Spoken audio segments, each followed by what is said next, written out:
Chapter 17. Luke spent practically every second of the next 3 days either reliving his secret visit to Jen or planning another one. The first day, a government inspector came out to examine the gardener's crop, so Luke stayed in his room the entire day. The second day, it rained, and Dad spent the morning doing bookwork in the house. The third day, Dad was back in the fields, but when Luke crept over to the back door promptly at 9 a.m. and daringly flipped the light switch, he got no answering flash from Jen's house. Maybe the clocks in her house were slow. He left the light on for 15 whole minutes, terrified the whole time that someone besides Jen might see it. Finally, heartsick, he switched it off and climbed with shaky legs back to his room. What if something had happened to Jen? What if she were sick, dying, even alone in her house? What if she'd been caught or turned in? Just from the little time Luke had spent with her, he could tell she took a lot of risks. It never had occurred to him that knowing another person would give him someone else to worry about. He steadied himself by leaning against the wall at the top of the stairs and reminded himself of less frightening possibilities. Maybe one of her parents was just out running errands, not working, so they were going to be home soon. Maybe he tried to think of another safe reason Jen hadn't signaled for him to come. But he had so much trouble picturing her ordinary life that his imagination failed him. He found out the next day when he risked a dash to Jen's house as soon as Jen answered his signal. "Where were you?" he asked instantly. "When? Yesterday?" She yawned, sliding the door shut behind him. "Did you try to come over?" "I'm sorry, Mom had a free day and made me go shopping." Luke gaped at her. "Shopping? You went out?" Jen nodded nonchalantly. "But I didn't see you leave," Luke protested. Jen looked at him as if she were seriously wondered if he had a brain. "Of course not. I was hiding. The backseat of our car is hollowed out. Dad had it custom built." "You went out?" Luke repeated in awe. "Well, it's not like I saw anything until we got to the mall. 2 hours of riding in the dark is not my idea of fun. I hate it." "But at the mall, you got out. You didn't have to hide?" Jen laughed at his amazement. "Mom got me a forged shopping pass a long time ago. Supposedly, I'm her niece.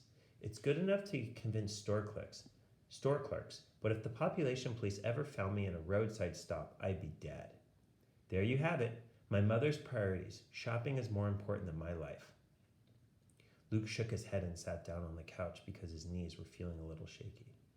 "I didn't know," he said. "I didn't know thirds could do that.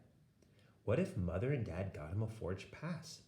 For a minute, he could almost picture it. They could hide him under burlap bags in the pickup truck bed until they got into town. Everybody in town knew Mother and Dad. Everybody knew Mother and Dad had only 2 sons, Matthew and Mark. "You went to the city," he said.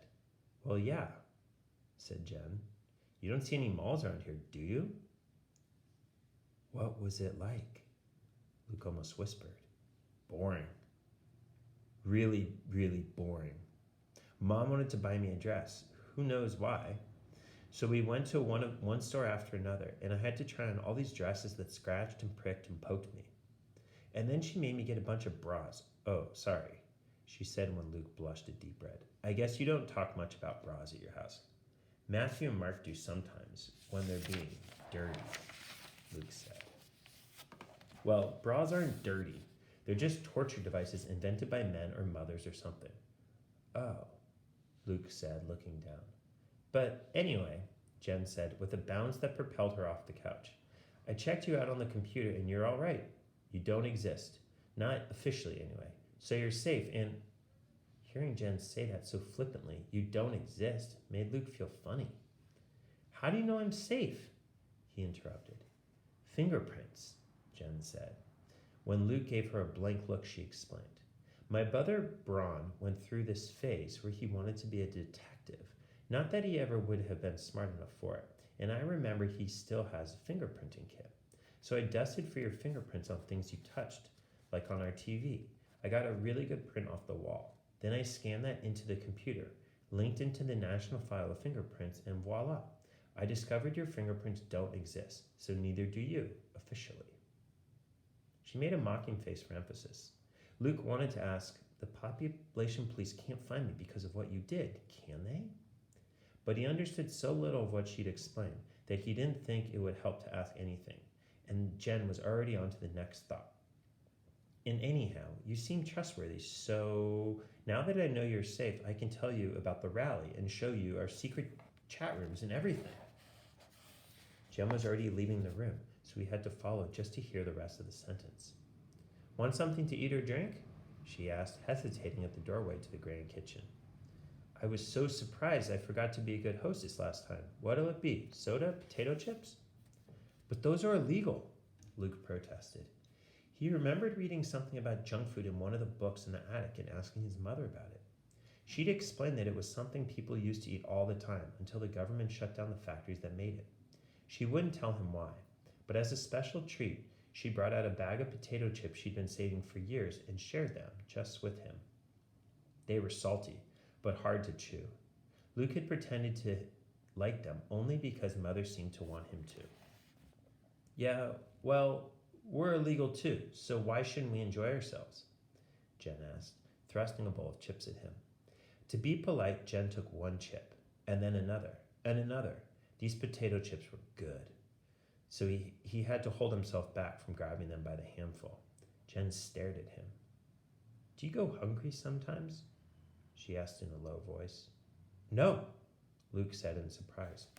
Some shadow children do because they don't have food ration cards, and the rest of their family doesn't share, she said, opening a refrigerator that was bigger than every appliance in the Garner's kitchen put together. My family can get all the food we want, of course, but... She looked at him in a way that once again made him conscious of his ragged clothes. How does your family get food for you? The question puzzled Luke. The same way they get it for themselves. We grow it. We have a garden. I used to work in it a lot before, you know. And then we have the hogs, or used to. And I guess sometimes we trade a butchered hog for someone else's butchered steer, so we'd have beef. Those were all shadowy transactions in Luke's mind. He had to strain his brain to remember overhearing Dad or Matthew reporting to Mother. Ready to cook some steak? Johnson up near Libertyville wants some ham. Jen dropped a plastic bottle full of brown liquid. You eat meat? She exclaimed. Sure, don't you? Luke asked. When Dad can get it, Jen said, bending to pick up the bottle. She poured a glass full for Luke and one for herself. Both drinks fizzed and bubbled. Even his clout isn't that great. The government's been trying to force everyone, even the barons, to become vegetarians. Why? Luke asked. Jen handed him his glass. Something about vegetables being more efficient, she said. Farmers have to use a lot more land to produce 1 pound of meat than to produce a pound of, what's it called? Soybeans? Luke wrinkled his nose at the thought of eating soybeans. I don't know. We'd always fed our hogs the grain we couldn't sell because it didn't meet government standards. But since the government made us get rid of our hogs, Dad just lets the grain rot in the field. Really? Jen grinned as if she just announced the overthrow of the government. She thumped him on the back just as he took his first sip of soda. Between the bubbly drink and her enthusiastic pounding, Luke started coughing. Jen didn't seem to notice. See, I told you you'd be a big help. I'm going to post that on a bulletin board right now. Wait! Luke sputtered between coughs. He didn't know what she was talking about, but he couldn't let her family get his family in trouble. He chased her down the hall, catching up just as she was sliding into the chair in front of the computer. She switched it on, and it made the beep, beep, beep, beep sounds Luke heard the last time. Luke stood to the side, carefully out of sight of the screen. It's not going to bite you. Grab a chair. Sit down, Jen said. Luke inched back. But the government, he said. The government's incompetent and stupid. Get it? Believe me, if they were watching through my computer screen, I would know by now. Meekly, Luke pulled over a padded chair and sat down. He watched as Jen typed in, if the government let farmers feed their animals the grain they can't sell, there'd be more meat. Luke was relieved that she hadn't mentioned his family. But unless the government was spying on them, he couldn't understand what difference it made for her to write that. Where'd that go? He asked as the words disappeared. Who's going to see it? I put it on a Department of Agriculture bulletin board. Anyone with a computer can find it now. Maybe a government worker with half a brain will see it and actually think for the first time this decade. But Luke squinted in confusion. Why does it matter? Jen fixed her gaze on Luke. You don't even know, do you? You don't know why they passed the population law. No, Luke admitted. It's all about food, Jen said. The government was scared we'd all run out of food if the population kept growing. That's why they made you and me illegal, to keep people from starving. Luke suddenly felt doubly guilty for the potato chips he was still cramming into his mouth. He swallowed hard and lowered his hand to his lap instead of back into the chip bowl. So if I didn't eat, my food would go to someone who was legal? Luke said. But in his family, that would just be Matthew or Mark, and they were hardly starving. Matthew was even starting to sport the same roll of fat around his waist that Dad had. Then Luke remembered the tramp from long ago, saying, I ain't eaten 3 days. Was that Luke's fault? Jen laughed. Stop looking so worried, she said. This is what the government thinks, but they're wrong. My dad says there's plenty of food, it's just not distributed right. That's why they've got to stop the population law.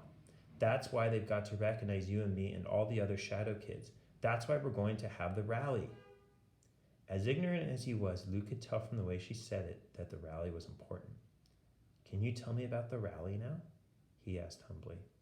Yes, Jen said. She pushed away from the computer and twirled on her chair. Hundreds of us, all the shadow children I could track down, are going to march on the government in protest. We'll go right to the president's house. We won't leave them alone until they give us the same rights everybody else has.